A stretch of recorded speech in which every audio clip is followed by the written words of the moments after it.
Welcome back, I'm Tedward. Go ahead and hit that subscribe button if you're new.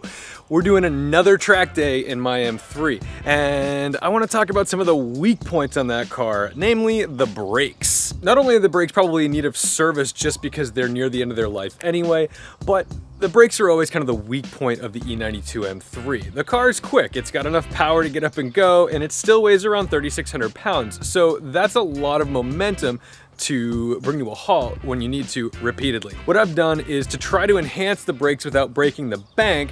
I went with a stock rotor, and I'm gonna do the EBC Yellows. If you go for a big brake kit, you're gonna get a heck of a lot more cooling. That's gonna give you the opportunity to be making repeated stops over and over again, but we're talking like, you know, 3 to 5 grand just for the fronts. My FCP package just showed up. These are the front and rear rotors and the RBF660 Fluid, because I was starting to get a little spongy on the ATE Type 200. Now, I only put the ATE Type 200 in the car because I thought I was just running it on the street. The problem right now is that, yes, these are here on time. I also made an order of the pads. I wanted EBC Yellows and Stainless Steel Lines from Stoptech, so I ordered those from ECS Tuning. But the shipping on that is taking an extra 8 days.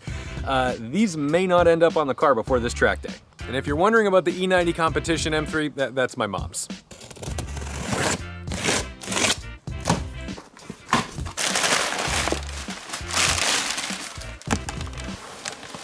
Whoa.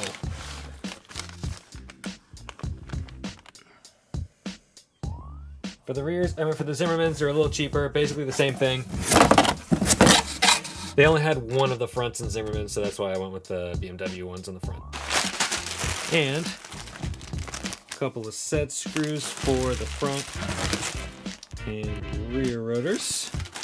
And the Motul RBF660. This should be enough. If not, David has some extras at the shop.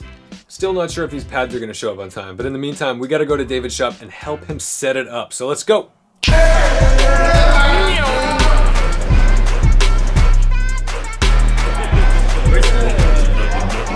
gonna eat that.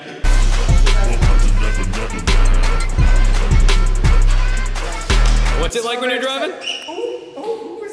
Oh my god. Oh, drifting? Okay, you said that? Oh my god. Just Chris Harris? Who's that? We're finally setting up David's new Ren Scott headquarters. David, what the hell is Ren Scott? Oh Jesus, I'm not ready for this. Coming soon, an explanation of what Ren Scott is. All you need to know right now is that it has a stripe. Oh, look at that sick stripe. David's shop's coming along really good, but I still don't have my brakes set up. Here's the deal. Worst case scenario, the pads do not show up on time, in which case I am just going to flush the brakes, get rid of that ATE Type 200 and use the RBF660, because I at the very least want to use higher temperature fluid with the stock setup. I'm probably gonna waste the stock pads that are on there right now, but I think it'll hold up just enough for the track day. Now the best case scenario is these pads show up, we pull a late night in the shop Saturday night installing, and we head to the track. So I'm keeping my fingers crossed for the latter. Thank you so much for watching, liking, commenting, and subscribing. Don't forget to respect the drive, and I'll show you what's going on this track day coming up. I also want to thank you guys for the unbelievable comments and support you guys provided on the last video I made about depression, and I couldn't believe how much I opened up, let alone how much you guys opened up in the comment section. So it meant a lot. Thank you.